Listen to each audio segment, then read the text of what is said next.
LAP के दो लोगों ने 25 फरवरी 1985 की सुबह पुलिस को एक कार एक्सीडेंट की खबर दी। गाड़ी के रजिस्ट्रेशन नंबर से इन्वेस्टिगेटिंग ऑफिसर इस्माइल ने गाड़ी के मालिक का पता लगाया। गाड़ी अबू धाबी के एक इंश्योरेंस एजेंट जॉर्ज इब्राहिम के नाम रजिस्टर्ड थी। जॉर्ज इब्राहिम के दूर के साले सोलोमन को लाश की शिनाख्त के लिए बुलाया गया। क्या आपको पूरा यकीन है कि ये जॉर्ज इब्राहिम मेरे कजिन मरियम का हस्बैंड कल रात ये मुझसे टैक्सी मांग कर ले गया। आपकी टैक्सी? पर ये टैक्सी तो जॉर्ज के नाम पर रजिस्टर्ड है। ये टैक्सी उसी की थी, लेकिन इसने मुझे चलाने में दिया था।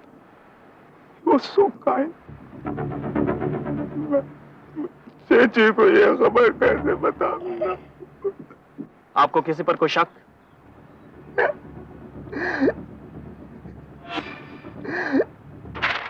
साइन करो। मैं कह चुकी हूँ, मैं साइन नहीं करूंगी। साइन नहीं करोगी? साइन नहीं करोगी तो चेची तुम्हारे हस्बैंड की आखिरी इच्छा कैसे पूरी हो गया है चेची? मैं साइन नहीं करूंगी। मुझे मालूम है अगर मैंने साइन किया तो तुम मुझे भी मार डालोगे। देवदास बताओ, उसने चिट्टा को कहाँ छुपा के रखा है? मैडम, सोलोमन सच कह रहा है। इब्राहिम सर मर गए।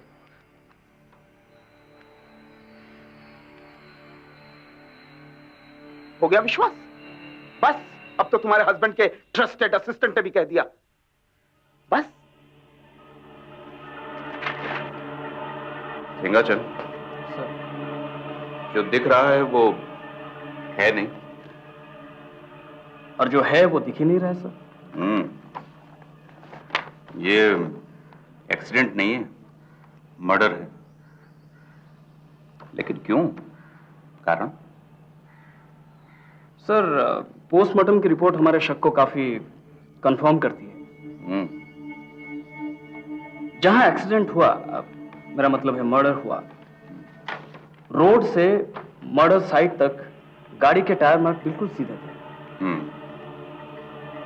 लग ही नहीं रहा है कि एक्सीडेंट हुआ।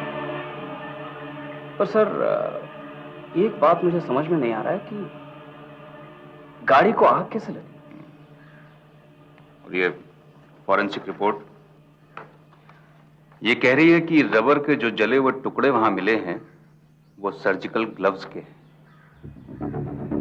ये जॉर्ज इब्राहिम की मौत से किस किस को फायदा हो सकता है? हम प्रार्थना करें, सर्वशक्तिमान ईश्वर ने हमारे भाई जॉर्ज इब्राहिम को इस संसार से बुला लिया है। जॉर्ज इब्राहिम पिछले 13 सालों से गल्फ में एक इंश्योरेंस एजेंट का काम कर रहा था। अच्छा खासा कमा रहा था सर। यहाँ आलिपी में एक मकान बना रहा था सोलोमन की निगरानी में। पावर ऑफ अटर्नी भी उसी के नाम पर है। अच्छा, ये सोलोमन के बारे में क्या पता चला? जॉर्ज की वाइफ मरियम, उसका कजिन है वो। लेकिन मरियम की सोलोमन के साथ कुछ ठीक से नहीं पड़ती है। ये सोलोमन के बारे में और भी ज्यादा पता करो।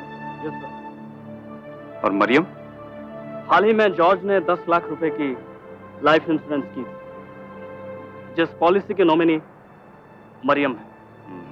ये मरियम के साथ जो खड़ा है वो कौन है? वो? हाँ, देवदास। अबू धाबी में जॉर्ज का असिस्टेंट था। जॉर्ज उस पर काफी ट्रस्ट करता था। परंतु बुराई से बचा। आमीन।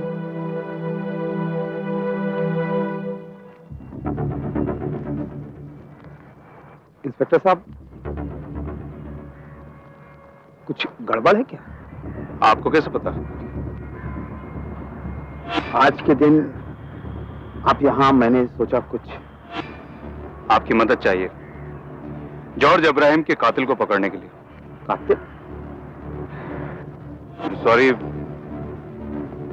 इस वक्त मैं आपको परेशान कर रहा हूं। सिंगाचल, देवदास को थाने ले चलो। हाँ, तभी तो हम तुमको बोलते हैं कि हमारा हेल्प करो। अभी हमारा हस्बैंड 3 दिन से घर को नहीं आया। अभी तुम्हारा वाइफ कितना चिंता करेगा अगर तुम गुम हो जाएगा तो उसी तरह हम भी तो चिंता करते हैं। बोला ना, फोटो ले आओ, फोटो के बिना कुछ नहीं होगा। फोटो नहीं लाया।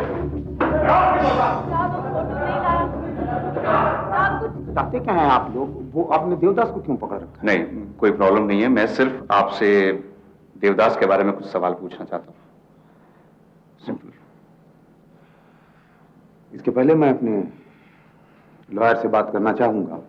फोन कर सकता हूँ? हाँ हाँ, जरूर जरूर, फोन करो, फाइल निकालो। उसने हमको 5 बजे फोन किया और वो बोला हमको कि हम 100 बार सुन चुका हूँ, मुझे भी रट गया है। तो तुमको रट गया तो तुम उसको ढूंढता काहे नहीं है मैन? हम तुम्हें बताया कि उस दिन उसने पीला शर्ट और ग्रीन चेक वाला लुंगी पहना था। वो 8 फुट 10 इंच लंबा है और उसको मुच्छी भी है। और हम तुमको कहा फोटो, पहले फोटो। फोटो का क्या करेगा man? Hello. Krishna Nair. Solomon. हाँ सोलोमन। अलेपी थाने में अब्राहम के एक्सीडेंट के बारे में पूछताछ कर रहे हैं। क्या करना है? कुछ भी करो, मैं तुम्हारी मदद नहीं कर सकता। क्यों? क्योंकि मुझे तुम्हारे खिलाफ केस फाइल करने को कहा गया है। किसने? ये मैं तुम्हें नहीं बता सकता। पुलिस ने क्वेश्चनिंग के लिए सोलोमन को थाने में बुलाया है। इस वक्त हमारा वहां जाना ठीक नहीं। बचने पे उसे हम उसने हमारे साथ मेरे चेटा को मारा है और अब उसके अनुसार हमारे इंश्योरेंस के पैसे पर है। मुझे भी मार डालेगा।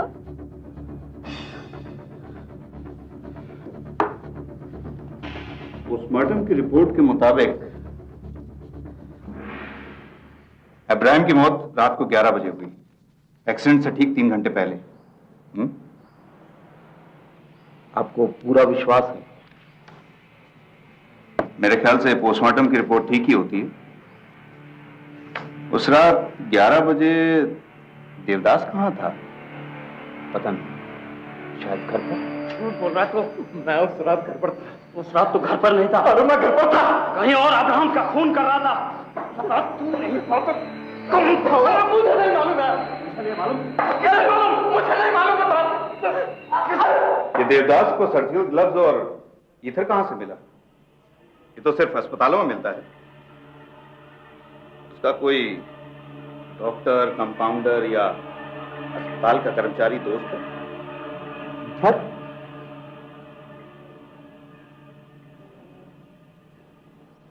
काफी टेंस लग रहे हैं आप।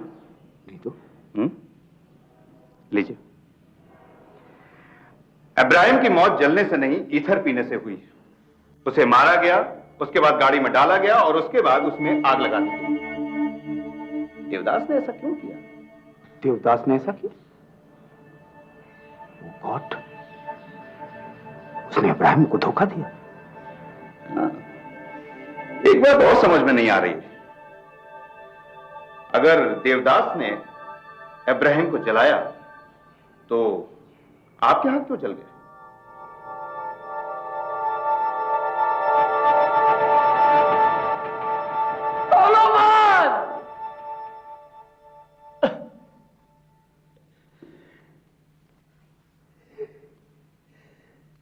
सोलोमन ने मारा उसे। ये झूठ है, मैंने इब्राहिम को नहीं मारा है। बहुत सबूत हैं, मोटिव भी है। इब्राहिम की जायदाद की पावर ऑफ अटॉर्नी भी तेरे नाम है। इब्राहिम की मौत से सबसे ज्यादा फायदा तुझे होगा। इब्राहिम की मौत से सबसे ज्यादा फायदा खुद इब्राहिम को होगा। क्या मतलब? इब्राहिम जिंदा है। क्या? लेकिन लाश को तो तूने ही आइडेंटिफाई किया था। मैंने ये इब्राहिम के कहने पे किया था। वो लाश उस आदमी की थी जिसको इब्राहिम ने मारा। Explain yourself. Ibrahim Abu Dhabi में जिस इंश्योरेंस कंपनी में नौकरी करता था, उस कंपनी को काफी घाटा हो गया था। उस कंपनी ने फैसला किया कि वो अपने कर्मचारियों की छटनी करेगा। उसमें इब्राहिम का भी नाम था और इब्राहिम को यह बात पता चल गई।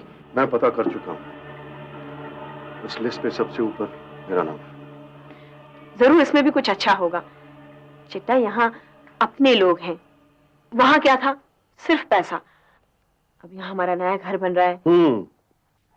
घर? ये घर बनाने के लिए पैसा भी नहीं होगा। मैंने सारी जिंदगी अबू धाबी में इसलिए नहीं गवाई कि यहां आके नौकरी ढूंढता फिरूं। कंपनी के मालिक समझते मैं निकम्मा हूं। No, they will pay for this. Devdas, insurance के कागज।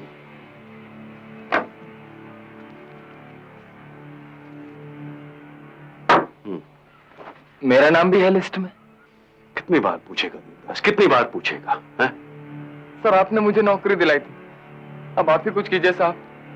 मेरी इतनी बड़ी फैमिली, अगर नौकरी से निकाला गया तो मैं सुसाइड कर लूंगा। अच्छा है, मरेगा तो तेरी फैमिली को इतना पैसा मिलेगा जितना तू सारी जिंदगी नहीं कमा सकता। यही तो फायदा है गल्फ में नौकरी करने का। सर्विस में मरो तो शेख लखपति बना देते हैं। मौत का ऐसा मजाक नहीं उड़ाना चाहिए साहब। मौत के खेल में भी मजा है देवदास, पैसा भी। कुल मिलाकर 30 लाख, फिर सारी जिंदगी आराम। किस हिसाब से 30 लाख रुपए होते हैं? हिसाब लगाना मेरा काम है, तेरा काम है मुझसे इंस्ट्रक्शन लेना सॉलोमन। लेकिन नौकरी में रहते हुए आप मरे तो आपको 20 लाख रुपए मिलेंगे। मुझे नहीं, मरियम को। हाँ, वही बाकी के 10 लाख इंश्योरेंस कंपनी देगी। लेकिन आपने इंश्योरेंस तो अबू धाबी में करवाई है। तो क्या हुआ, कहां भी मरूं पैसे तो मिलेंगे, लेकिन मुझे नहीं मरियम। मेरी इंश्योरेंस 10 लाख की है। प्लान कामयाब हुआ तो तुझे 1 लाख सॉलोमन। 10 लाख? इतनी बड़ी इंश्योरेंस? लोग छोटी मोटी इंश्योरेंस करवाते हैं क्योंकि उन्हें पता नहीं होता कि उनकी मौत कब लिखी है। लेकिन मैं अपनी मौत की जगह और वक्त खुद तय करूंगा। सर, आप फिर मरने की बात कर रहे हैं? मर कौन रहा है देवदास? प्लान सिंपल है। हम इब्राहिम की शक्ल का एक आदमी पकड़ेंगे, उसे मार डालेंगे। पुलिस और पब्लिक की नजर में वो इब्राहिम का एक सिंपल एक्सीडेंट होगा, बस।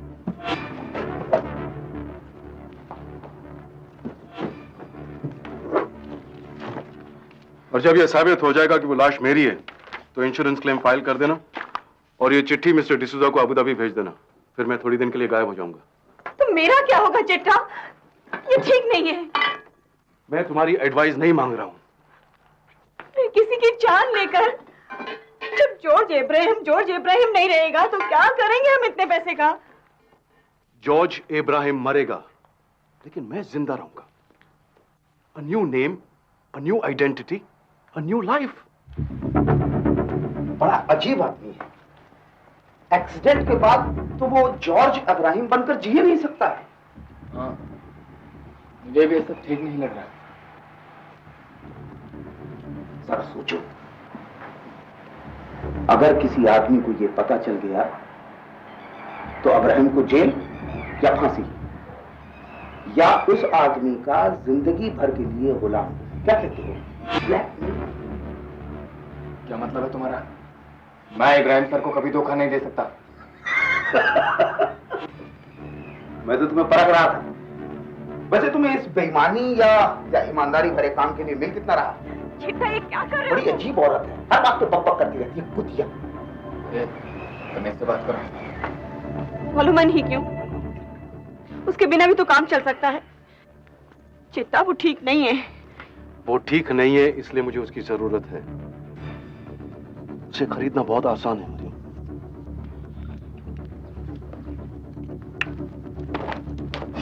तो सोचो, इब्राहिम कैसे मरेगा? Simple Solomon, car accident. बढ़िया आइडिया।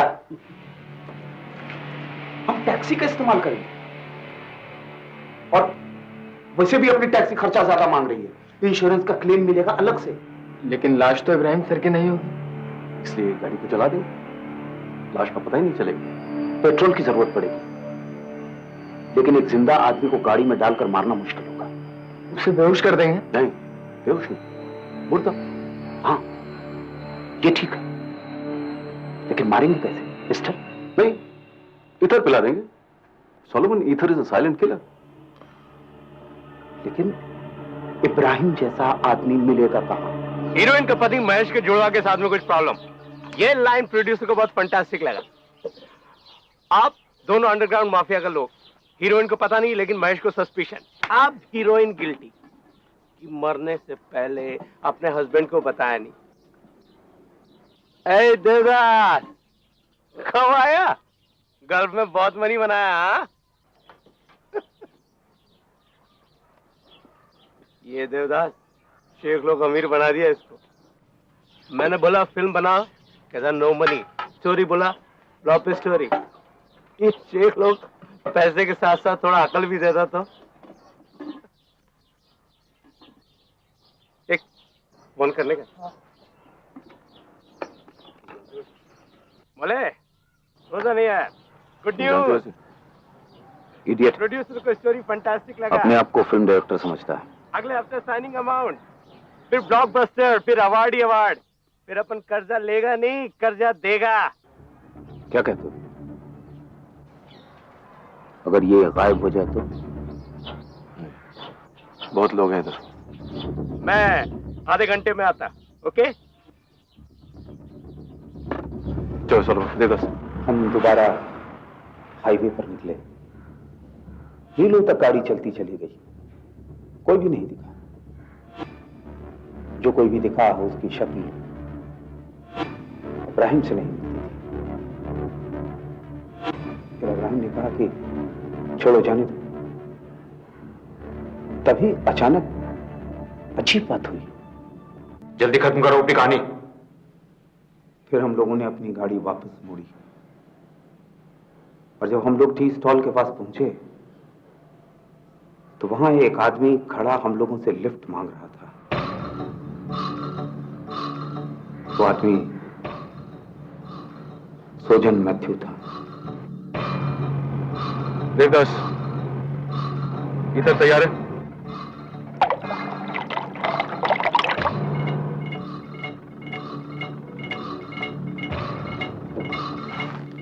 वो आज बस का स्ट्राइक। मैं लिफ्ट नहीं देता, जमाना बड़ा खराब, लेकिन आप तो अपने ही लोग है ना देवदास।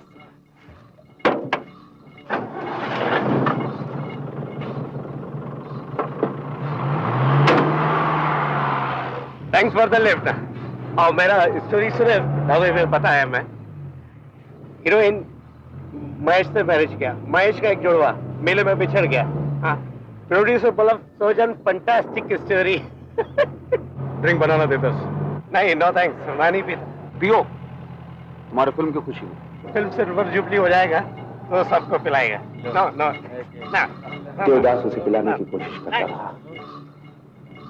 सोजन पी नहीं रहा था। देवदास को गुस्सा आ गया। उसने जबरदस्ती सोजन को ईथर मिली इसकी पिला दी। फिर हम लोगों ने उसके कपड़े बदले और टैक्सी को एकांत में ले गए और इब्राहिम ने उसे चला दिया। तो लाश इब्राहिम की नहीं थी, सोजन की थी। बेचारा सोजन। झूठ है, सब झूठ है। मैंने सोजन को नहीं मारा। तो किससे मारा तूने? सोलोमन ने सर को मारा था। उसने कहा कि तेरा सर मर चुका है। अगर इब्राहिम सर जिंदा होते तो मरियम मैडम को जरूर कांटेक्ट करते। सोलोमन ने ही मुझे खुद बताया कि इब्राहिम साहब मारा गया है, इसलिए तुझे कोई पैसा नहीं मिलेगा। हम कैसे मान लें कि वो लाश सोजन की थी? बाहर वो जो लेडी बैठी जो अपने पति का रोना रो रही है, उससे उसके पति का नाम पूछिए। साहब कितनी बार पूछेगा उसका नाम? हम कितनी बार बताएंगी? हमने बताया है हमारे मिसिंग हस्बैंड का नाम है सोजन मैथ्यूज। सोजन, SOJAN, सोजन।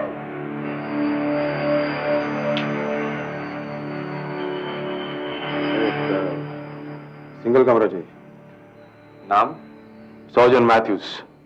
यस, वो JAN, सोजन। जाके लेफ्ट में आकर कम राधा जी का था। पेपर में पढ़ा, एलसी के पास वाला एक्सीडेंट बहुत कंफ्यूजन है। कहते वो एक्सीडेंट नहीं था, मर्डर था। कोई दूसरा मर गया, वो जिंदा है। कुछ इंश्योरेंस का मामला है। क्या आप बता सकते हैं कि 24 तारीख को सोजन मैथ्यूज ने आपको कहां से फोन किया था? साहब, किसी बस स्टॉप से किया होगा। मैं पता नहीं साहब कहां से। सुना है गायब होना उसकी पुरानी आदत है। पहले ऑलवेज हमें फोन करता था साहब, हमको बता के जाता था। पर वो इस तरह से गायब क्यों होता रहता है?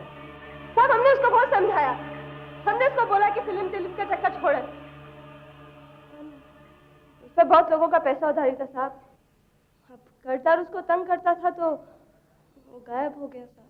किसी जॉर्ज अब्राहम से कभी पैसा उधार लिया है? मैंने हम किसी जॉर्ज अब्राहम को नहीं जानता है। एक रिपोर्ट लिखवानी है। आप जॉर्ज अब्राहम? मेरे पति, मैं मरियम। पंजाब, हमारे हस्बैंड का क्या होगा साहब? एक मिनट। सोलोमन ने मेरे हस्बैंड का बुलाया है, एफआईआर दर्ज करवाना है। पंजाब, हम इधर कब तक वेट करेगा साहब? सुबह से बैठे हैं। आप थोड़ी देर और रुकिए प्लीज। लेकिन सोलोमन तो कहता है कि जॉर्ज अभी जिंदा है और ये सारा ड्रामा उसी ने क्रिएट किया है, और आप भी उस ड्रामे का एक कैरेक्टर हैं। आप सोलोमन का विश्वास कैसे कर सकते हैं? बचने के लिए वो कोई भी कहानी बना सकता है। पहले उसने इब्राहिम सर के प्लान का फायदा उठाया और अब मैंने तो इब्राहिम सर से पहले ही कहा था कि यह प्लान ठीक नहीं है। फिर भी तूने उसका साथ दिया, सोजन को मार डाला। मैंने सोजन को नहीं मारा है। मैं तो गाड़ी में आगे बैठा हुआ था इब्राहिम सर के साथ। सोलोमन पीछे बैठा था, सोजन भी उसी के साथ बैठ गया। उसी ने सोजन को ड्रिंक पिलाया, उसी ने सोजन को मारा। उसके बाद हम लाश को इब्राहिम सर के घर ले गए।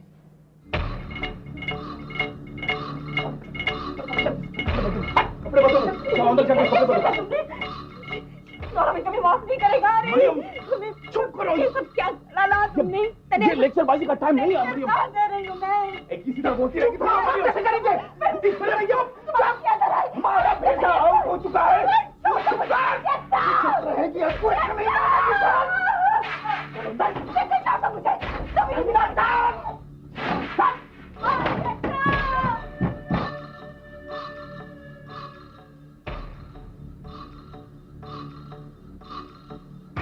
अब ये पूरी तरह हमारा नहीं है, सांसें चल रही है इसकी। पूरी गिनेगा क्या? सांस चल रही है तो बंद हो जाएगी। चल बाहर चल, मुझे इब्राहिम से बात करनी है। चल चल चल।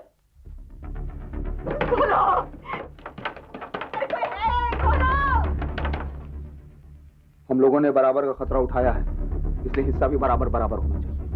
बस बंद कर, लाश गाड़ी में डाल।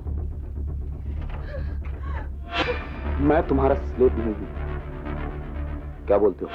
50-50। काम पहले, काम बाद में। 15 लाख।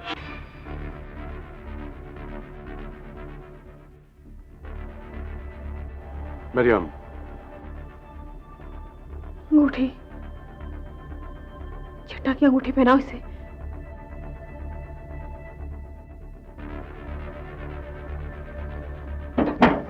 मरियम, अब हम कुछ दिनों के लिए मिलेंगे नहीं। तुम्हें मालूम है ना तुम्हें क्या करना है? वो इंश्योरेंस पेपर साइन करके क्लेम फाइल कर देना और वो चिट्ठी अबू धाबी मिस्टर डिसो को भेज देना। चिट्ठी मत जाओ प्लीज। मेरा दिल कहता मत जाओ। मरियम, मरियम हिम्मत रखो, कुछ दिनों के बाद अगर कुछ प्रॉब्लम हुआ तो मेरे वकील नायर से मिल लेना। वो दोनों कर लेंगे ना बाकी का काम। सोलोमन को मैं ट्रस्ट नहीं करती।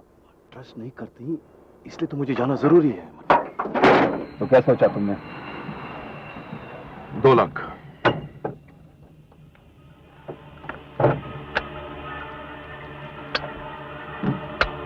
एक जान तो मैं ली, एक जान की कीमत 2 लाख और दूसरी जान 30 लाख। सोलोमन, तुम ऐसा नहीं कर सकते, तुम धोखा नहीं दे सकते। 30 लाख के लिए तो मैं सबसे पहले तेरी जान लूंगा। चलो तुम्हारी बात मान लेते हैं, पहले काम खत्म करो। चलो मैं भी तुम्हारी बात मान लेता हूँ, पहले काम खत्म करते हैं। Wait Solomon. देवदास, तुम यहाँ रुको और संभालो। हो सके तो यहाँ किसी को भटकने नहीं देना। हमारे वापस आने तक वेट करना, फिर आगे प्लान करते हैं, ठीक है? हाँ। एक विस्की हो जाए। इतना अंधेरा था कि मुझे दूर जलती आग के सिवा कुछ नजर नहीं आया। मैं वहीं वेट करता रहा, लेकिन कोई वापस नहीं लौटा। मैं बहुत थक गया था, डर भी लग रहा था। वापस इब्राहिम सर के घर लौटा तो देखा सोलोमन वहां पहले से पहुंचा हुआ है और इब्राहिम सर नहीं। मैंने देखा सोलोमन के हाथ बुरी तरह से जले हुए हैं। उसने मुझे बताया कि उसने इब्राहिम सर को मार डाला है और मुझे भी मार डालेगा अगर मैंने किसी से कुछ कहा तो। उसने कहा इंश्योरेंस के कागज में से मुझे कोई पैसा नहीं मिलेगा। उसने मरियम मैडम से इंश्योरेंस के कागज पर साइन कराने की बहुत कोशिश की, लेकिन मरियम मैडम नहीं मानी। मरियम मैडम को विश्वास था कि इब्राहिम सर उसे जरूर कांटेक्ट करेगा। वो लाश इब्राहिम की थी और सोजन? मालूम नहीं, यह हो सकता है सोजन अभी जिंदा हो। इंस्पेक्टर इस्माइल की उलझन बढ़ती जा रही थी। अब उसके सामने एक ही रास्ता था। पहचान के लिए उसने लाश को निकालने का फैसला किया। साथ ही उसने देवदास, सोलोमन और मरियम को साजिश और कत्ल के जुर्म में हिरासत में ले लिया। निकाली गई लाश पर से उसे एक अंगूठी मिली। लेकिन पहले आपसे और क्या बात? साहब सोजन का है साहब। आप बैठिए प्लीज बैठिए। सोजन का है। देखिए, आप पानी पीजिए। एक बैड न्यूज है। देखिए, शायद सोजन मर चुका है या उसको किसी ने मार दिया है।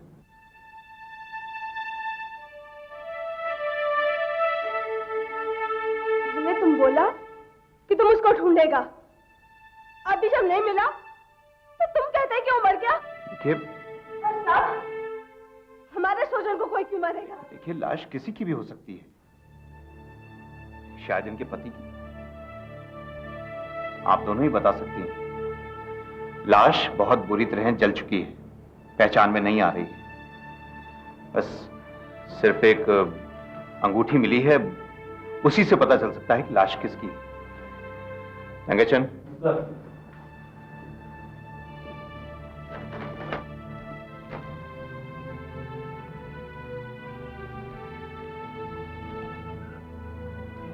ये अंगूठी किसकी है?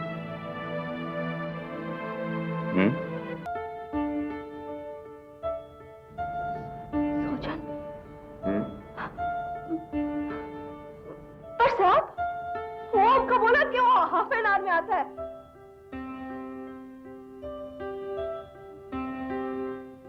ये अंगूठी किसकी है?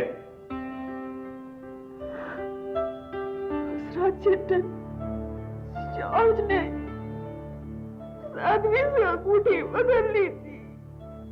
अगेन जॉर्ज, ये बार बार जॉर्ज का आता है। मैन, हमको नहीं पता ये जॉर्ज कौन है, हमको बताओ। हमारा सोजन का हिसाब। एनी को अभी भी विश्वास था कि उसका सोजन जिंदा है। लाश को एक बार फिर दफनाया गया, लेकिन अब उसकी कब्र बेनाम थी। केरला पुलिस ने मरियम, सोलोमन और देवदास के खिलाफ मर्डर का केस दर्ज किया और अब उन्हें जुडिशियल कस्टडी में ले लिया। इधर मरियम ने जॉर्ज के वकील नायर को कांटेक्ट किया, तो उधर सोलोमन ने मरियम और देवदास से एक बार मिलने की स्पेशल परमिशन मांगी। मैं क्यों झूठ बोलूंगा, अब जब सब कुछ खत्म हो चुका है। तुम हो ही झूठे, बचपन से हमेशा झूठ बोला। अरे अपने गॉडफादर को धोखा दिया तुमने। अंगूठी देखकर भी मैं मानूं कि वो जिंदा है। चेची, तुम जॉर्ज को मुझसे ज्यादा जानती हो। वो इतनी महंगी डायमंड रिंग यूं ही नहीं खो जाने देता। उसने वो अंगूठी वापस ले ली थी। झूठ, फिर झूठ। तुमने खुद मुझे उस रात कहा था कि जॉर्ज मर गया है। मुझसे भी। यार सोलोमन, अब ये खेल खेलना बंद करो। खेल मैं पहले खेलना चाहता था।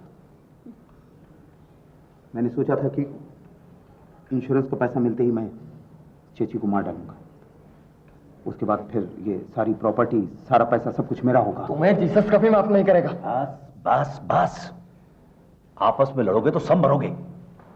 अरे यहां से बच निकले तो सारी जिंदगी पड़ी है झगड़ा करने के लिए। देवदास, तुम्हें कैसे पता चला कि सोलोमन ने इब्राहिम को ही जलाया? उस रात बहुत अंधेरा था। कुछ दिन वेट करो, जॉर्ज हमसे कांटेक्ट करेगा। तुम चुप करो।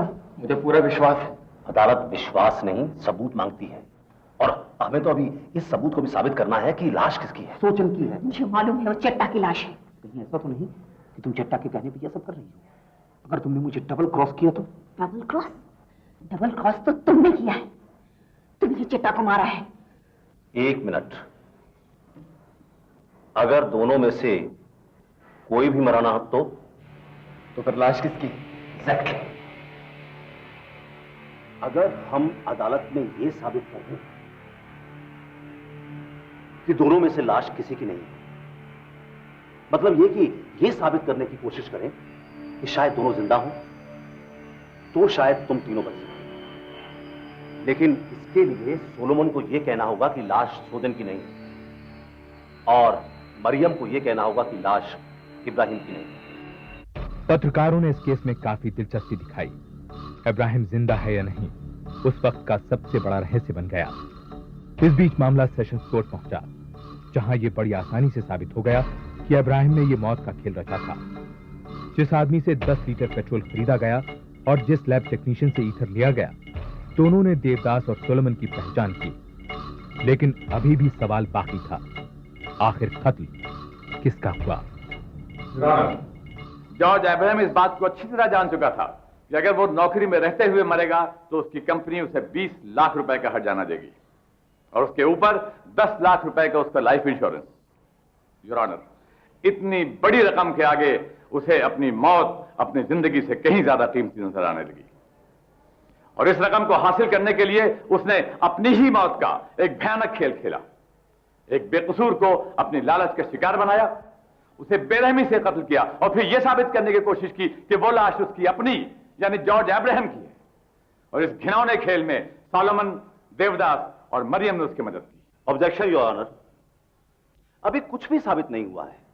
यह भी साबित नहीं हुआ है कि जो लाश पुलिस को मिली वो उस आदमी की थी जिसे प्रोसिक्यूशन लॉयर जॉर्ज अब्राहम का शिकार बता रहे हैं। सबूत है योर ऑनर, उस आदमी की पत्नी एनी मैथ्यूज ने उस अंगूठी को जो लाश पर से मिली है पहचाना है। वो अंगूठी सोजन मैथ्यूज की ही है।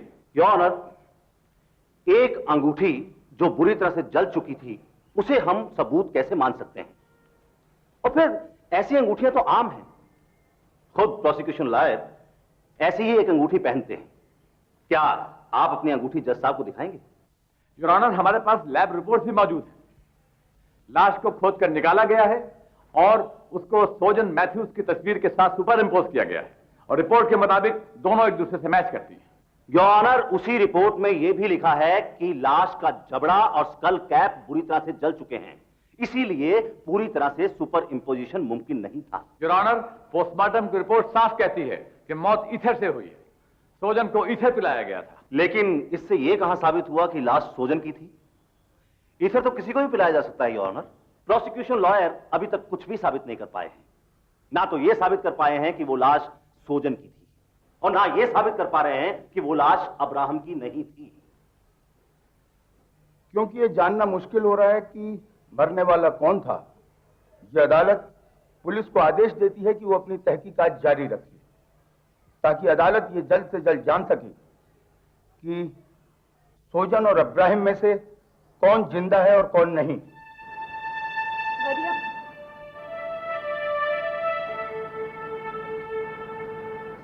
सॉरी, तुम्हारा हस्बैंड जिंदा है, और हमको मालूम हमारा सोजन जिंदा है। जिंदा है तो आता क्यों नहीं? तुम्हारा हस्बैंड क्यों नहीं आता? ऐसा शायद ही कभी होता है कि जब केस अदालत में हो और पुलिस से दोबारा तहकीकात कराई जाए। ये पता लगाने के लिए कि दोनों में से कौन जिंदा है, पुलिस ने देश भर में छानबीन शुरू कर दी। जा रहे हो साहब? आप इतने दिन से यहाँ, आदत पड़ गया आपको। 3,400 रुपए। पोस्ट ऑफिस कहाँ है?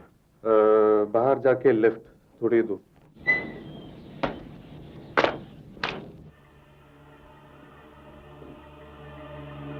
तुम यहाँ के मैनेजर हो? हाँ। इन दोनों में से किसी को पहचानते हो?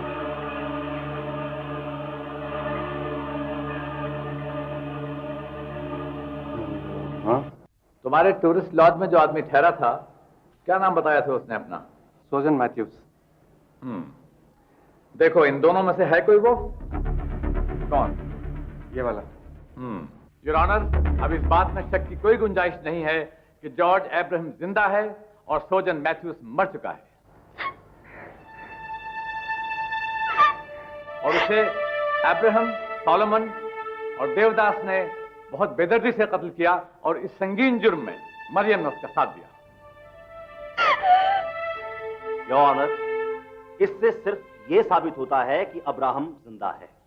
यह साबित अभी तक नहीं हुआ कि सोजन मर चुका है। आईपीसी की धारा 302 के मुताबिक कत्ल के केस में यह जरूरी नहीं है कि मरे हुए इंसान की शिनाख्त, जरूरत इस बात की है कि जुर्म साबित है। अदालत का यह मानना है कि सोलोमन और देवदास ने कत्ल जैसा संगीन जुर्म किया, लिहाजा यह अदालत उन दोनों को उम्र कैद की सजा दी। मरियम का हाथ इस जुर्म में साबित नहीं हुआ, लिहाजा यह अदालत उसे बरी कर।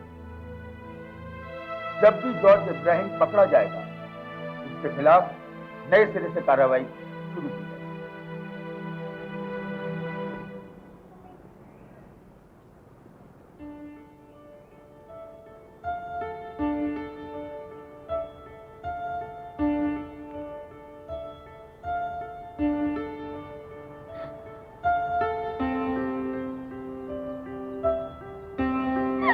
पुलिस ने इब्राहिम के सिर 2 लाख का इनाम रखा। मरियम के घर की तलाशी में उन्हें जॉर्ज इब्राहिम के लिखे तमाम खत मिले।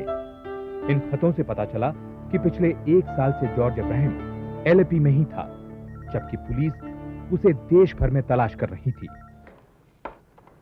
हेलो कृष्ण नायर। जॉर्ज इब्राहिम। इब्राहिम? अरे कहाँ हो तुम? बॉम्बे में। इब्राहिम, तुम्हें पता है तुम्हारे सर पर 2 लाख का रिवॉर्ड है, और देवदास और सोलोमन। वो छोड़ो नायर, अगर मैं अपने आप को सरेंडर कर दूं तो क्या तुम मुझे बचा पाओगे? Just give me half an hour. एक काम करो, तुम मुझे आधे घंटे में फोन करो।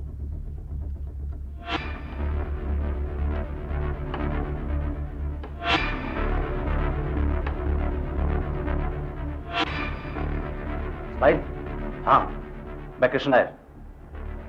अब्राहम ने मुझे फोन किया है, वो बॉम्बे में है।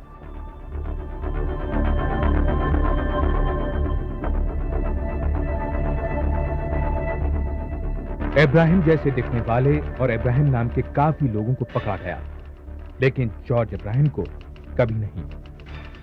कहा जाता है कि असली जॉर्ज इब्राहिम को एक बार किसी और सिलसिले में पकड़ा, लेकिन छोड़ दिया क्योंकि वो पहचाना नहीं गया।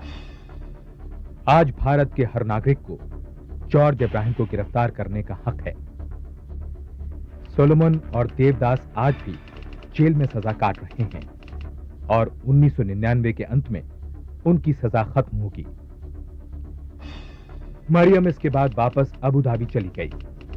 कहा जाता है कि इब्राहिम आज भी उससे संपर्क करता है। तीरथ बीजी नहीं रही, 2 तारीख को चौथा है। तुम सोच रही होगी जब कोई रिश्ता ही नहीं रहा तो किस हक से बुला रहा हूं। शायद, मुझे भी नहीं पता। ठाकुर। लगी तुम्हें? की नाम? राजू। और आपका? तीरथ। तीरथ? ये कैसा नाम है? पुराने जमाने में ऐसे ही नाम होते थे। किधर जा रहे हो? करतारपुर, नानी के पास। और आप? मैं भी करतारपुर। आपकी भी नानी वहाँ रहती है? नहीं, मेरे पति वहाँ रहते हैं। अच्छा, की नाम है? ठाकुर राम प्रसाद। ओह, लाजो, तंग मत कर, पीछे आ।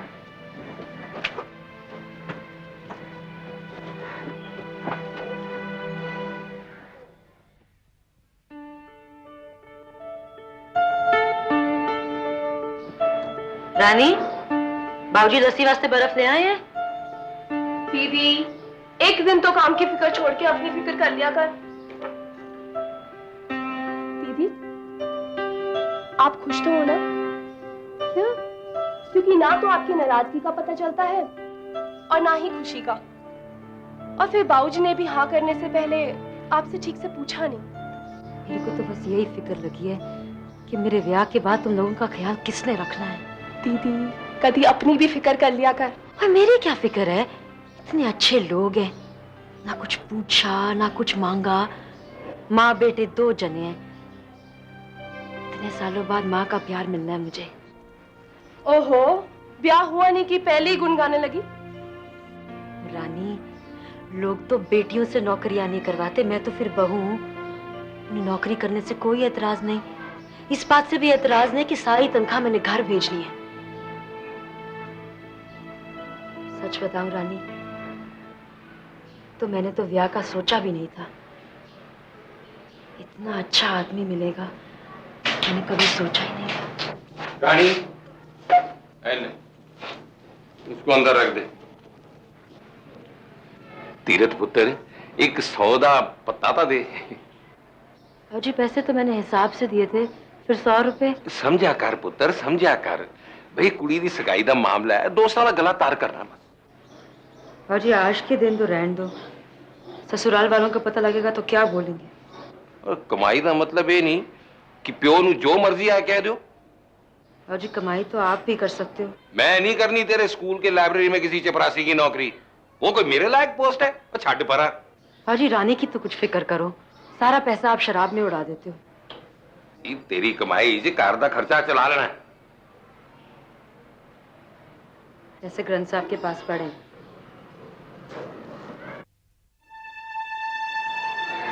आनंदपुर साहब के एक सरकारी स्कूल में टीचर तीरथ चंद की तनख्वाह पर पूरा परिवार चलता था। उसके बेरोजगार पिता मनोहर चंद ने बिरादरी के दबाव में आकर तीरथ की शादी करतारपुर के एक प्रतिष्ठित परिवार के लड़के ठाकुर राम प्रसाद से यह सोचकर तय की कि तीरथ की तनख्वाह शादी के बाद भी उसे शराब और जुए के लिए मिलती रहेगी। मनोहर ने लड़के वालों को यह झूठा भरोसा भी दिलाया कि शादी के बाद तीरथ नौकरी छोड़कर सिर्फ घर संभालेगी। ले पुत्र ठाकुर, तेरी मर्जी दी कुड़ी ले आई आ। पढ़ी लिखी चाहना सी ना, सूरत ऐसी कि तू ढूंढा ते ना मिलदी। माँ जी, सियाने कहते ने सूरत पे नहीं सीरत पे जाओ। क्यों जी, मैं ठीक बोलिया कि नहीं? चल चल ओनू ना छेड़, शगन दे के आ। हुन तू आ गई है पुत्र, बैसाखी धूमधाम नाल मनावांगी। तेरा घर है, हुन तू संभाल। ना अभी जी, करते पहले थोड़ा है। पता नहीं मैं बैसाखी ते होवा ना होवा।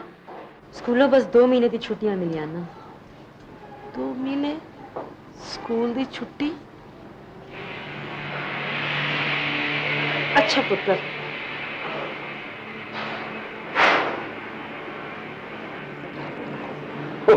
संतोष बहन जी, इंतजाम इसको एक कमी तो नहीं रहेगी। ओ सब तो ठीक है, पर एक गल करनी सी। पूछो ना पूछो।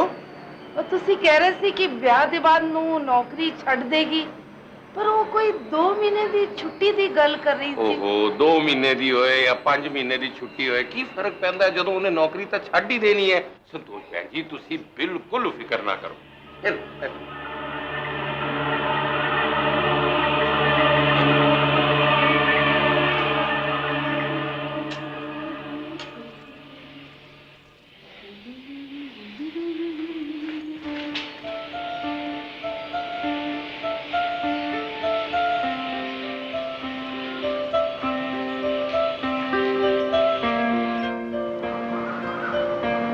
सुनो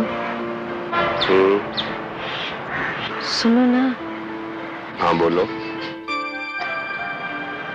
आप खुश तो हो ना? हाँ। पता है, मैं कभी सोचा भी नहीं सी तुहाडे नाल इतना इतना क्या? ना सुकून मिलेगा।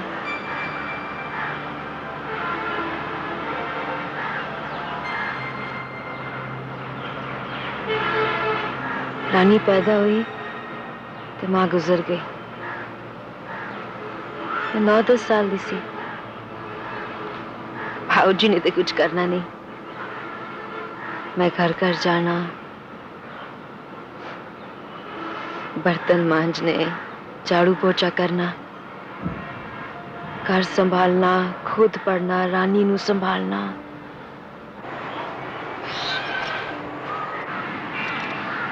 तीरथ, तब मैं सोच लिया किसी के आगे हाथ नहीं फैलाना, कमजोर नहीं बनना।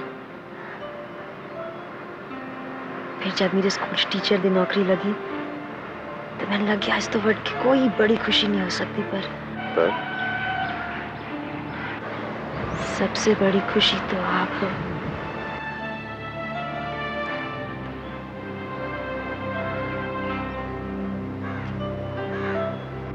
जी मैं 30 साल बहुत खुश हाँ। लोग जो कहें कह दो, की फर्क पैंदा है? मैनू पैंदा है। नू तो नौकरी करवाएगा, पिंड विच नक कट जाएगी। सब कहते ने शराबी बाप कुड़ी दी कमाई खांदा है, वो कितना नौकरी छड़ देगी। तुसी फिक्र ना करो, मैं सब संभाल लूंगा। ओ पुत्र की संभाल लेगा? पिछली फसल ते बर्बाद हो गई। एक नहीं दो नहीं 60,000 का कर्जा हैगा। तू घर चलाएगा कि कर्जा चुकाएगा, या फिर वो शराबी बाप का खर्चा उठाएगा? जी बहुत हो चुका है।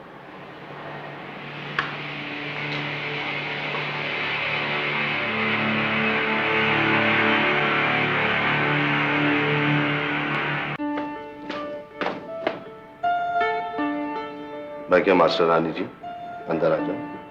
जी की? हाँ जी, ये मजाक नहीं है। तो सीधे मास्टर रानी हो, बिना पूछे अंदर आ गया था बोलना ठाकुर राम प्रसाद कान पकड़ो। लो जी कान पकड़ लेता हूं। मैंने तो आपको क्लास के अंदर ही नहीं आने देना है जी।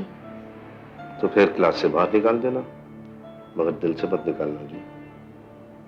पता ही लोकी की कहंदे ने, साडा मखौल बनांदे ने। कहंदे ने जनानी ते दूसरे शहर नौकरी कर दिया ते घर वाला इत्थे रहिंदा आ। मां लोगों की गल छड़, मैं 30 नाल गल कीती है, वो अनंतपुर से करतारपुर ट्रांसफर करा लेगी। बस 2-4 महीने की गल है। रहन दे पुत्र रहन दे। जदों ब्याह होया सी ते प्यो कहंदा सी कि 6 महीने च नौकरी छड़ देगी। हुण कुड़ी कह रही है 6 महीने से ट्रांसफर करा लेगी। मेरे ते कान पक गए ने पिंड दी जनानियां दी गल सुन सुन के। जी मैं ट्रांसफर की अर्जी दे देती है। बस हुण तू ते रहन दे।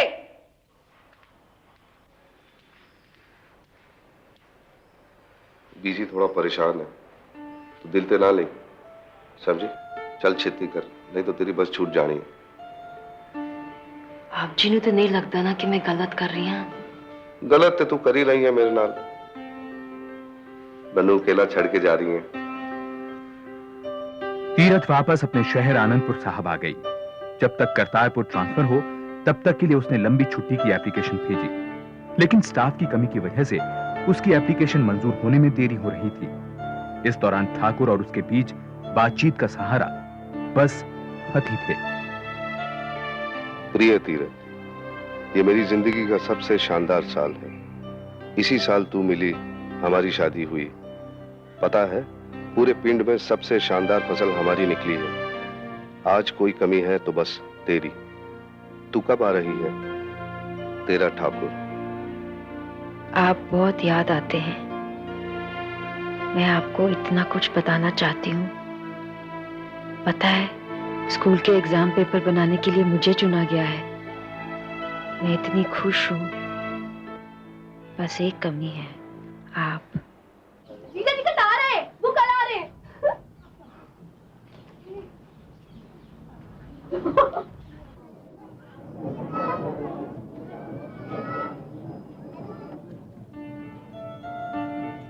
दीदी, दीदी जीजा क्या है?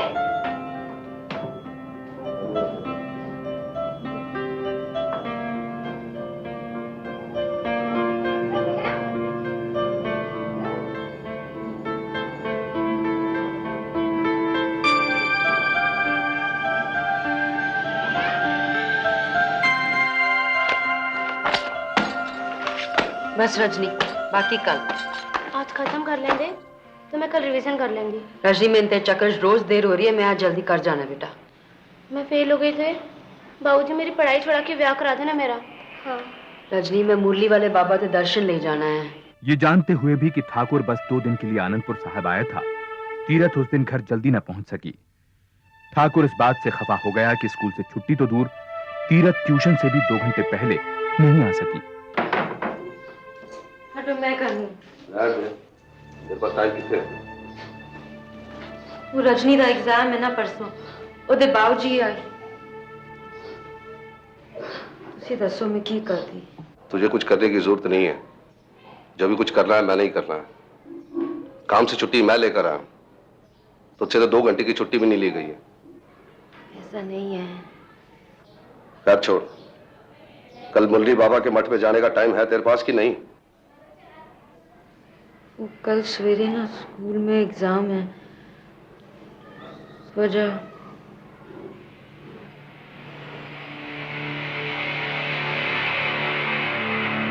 ठीक है, कल सुबह की बस से मैं वापस जा रहा हूं।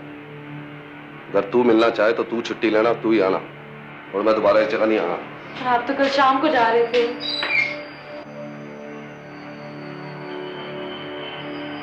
इस घटना के 2 महीने तक ठाकुर ने तीरथ के किसी खत का जवाब नहीं दिया। आखिरकार 5 दिन की छुट्टी लेकर तीरथ करतारपुर पहुंची, लेकिन उनके रिश्ते में अब दरार आ चुकी थी। जिंदी रह पुत्र, चंगा किता जे तू बैसाखी ते आ गई। तू ठीक क्या बीजी, अब तू इत्थे ही रह। पिंड वाले 10 तरह दियां गल्लां करदे, सानू चंगा नहीं लगदा। अब देखो ना, असी पता नहीं की सुनिया सी, और इत्थे आके वेख्या तो दोनों तो मजे नाल है। भरजाई परसों तेरी ते ठाकुर दी साडे घर रोटी है, आना जरूर है। जी मैं तो कल सवेरे जा रही हूँ, मेरी छुट्टी खत्म हो गई ना।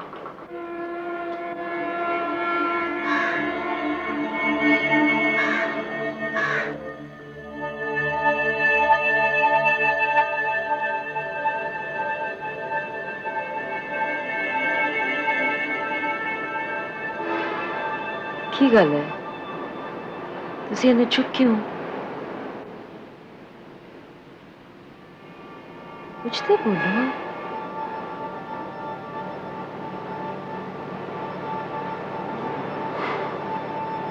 मैं की बोला? तू छोड़ दी है जो मैं कुछ गल करा?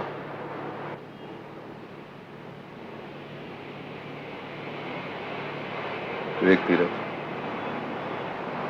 मैं सोचा था इस तरह काम चल जाऊंगा। तू अनंतपुर थे और मैं थे,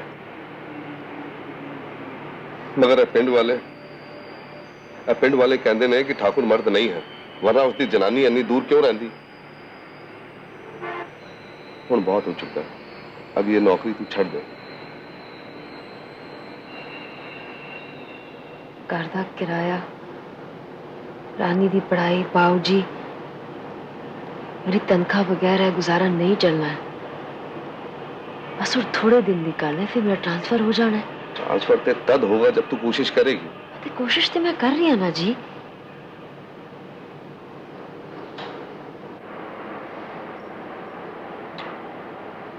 अच्छा ठीक है, मैं तेरे घर का खर्चा उठा लांगा बस।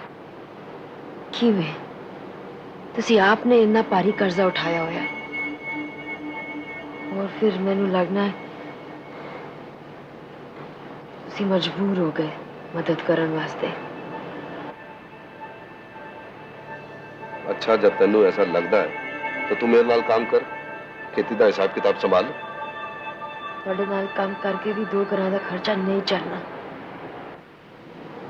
मैनू लगना है बाबूजी, रानी, मैं फिर मोहताज हो गए।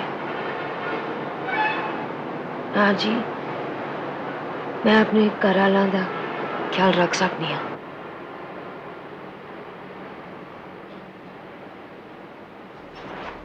ठीक क्या तू उन्हां दा ख्याल रख सकती है, अपना ख्याल रख सकती है, तो मेरे नाल ब्याह करने की जरूरत किसी की? मैंने ब्याह किया है बीवी पाउण वास्ते, समझी? ते मैं हूं ना। 3 महीने बाद 3 दिन वास्ते। और दस, अब तू फैसला कर, नौकरी या मैं? बोल। ठीक है, जा मर।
ठाकुर की नाराजगी के बावजूद तीरथ को आनंदपुर साहब लौटना पड़ा क्योंकि उसकी छुट्टी खत्म हो चुकी थी।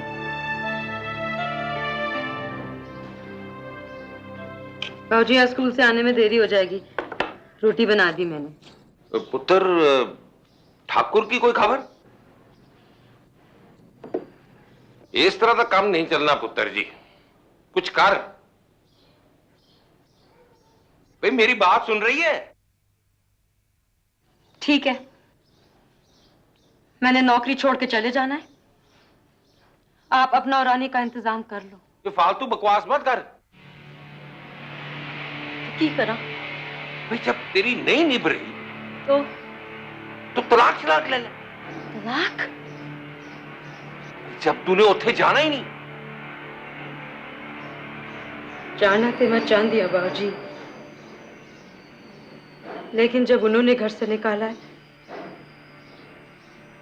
वही लेने आएंगे। तेरी जिद में तेरी जिंदगी बर्बाद हो जानी। उसने लेने आने होता तो कब का आ गया तो तुझे लेने वाला।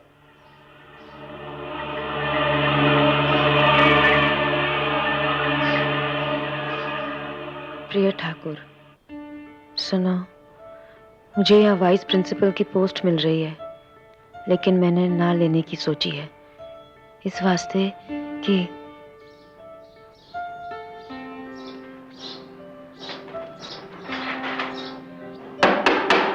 पोस्टमैन। हाय। कहाँ है? कहाँ रे? कहाँ से? करतारपुर से। करतारपुर से? अच्छा।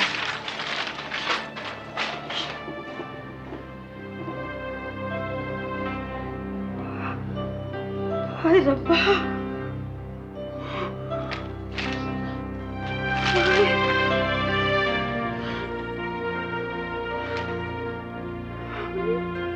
रानी, जी दीदी, जी, जा बाबूजी को बुला। ओ पर गल की है? जा जल्दी, बाबूजी। पुत्र जी कितने चल दी? बाबूजी स्कूल से देना, छुट्टी दी एप्लीकेशन। कितने जान ली छुट्टी ली है? करतारपुर।